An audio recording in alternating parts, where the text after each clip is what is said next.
وادی سوات کی معروف گلوکارہ غزالہ جاوید کی سریلی آواز ہمیشہ کے لیے خاموش کر دی گئی ہے۔ ان کو گزشتہ دنوں ان کے والد کے ساتھ پشاور میں قتل کر دیا گیا تھا۔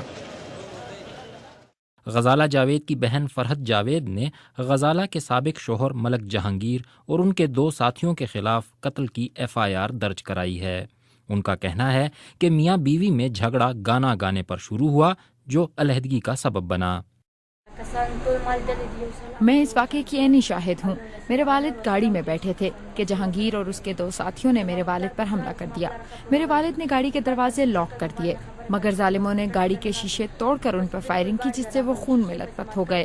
میری بہن نے جب یہ دیکھا تو وہ چیختے ہوئے گاڑی کی طرف لپکیں جس پر مجرمان نے انہیں بھی فائرنگ کر کے قتل کر دیا۔ حکومت مجرموں کو سزا دے اور ہمیں انصاف دے۔ غزالہ جاوید اور ان کے والد کی میتیں ان کے آبائی علاقے سوات پہنچائی گئیں جہاں مینگورہ کے مقامی قبرستان میں ان کی تدفین کی گئی۔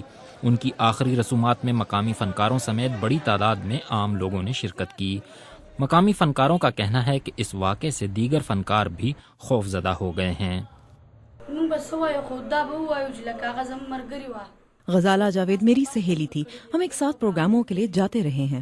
ان کی ناگہانی موت پر ان کا خاندان اور ان کے مداح سبھی غمزدہ ہیں۔ ہم حکومت سے مطالبہ کرتے ہیں کہ فنکاروں کو تحفظ دیا جائے اور مجرمان کو سزا دی جائے کیونکہ اس واقعے نے ہمیں خوف زدہ کر دیا ہے۔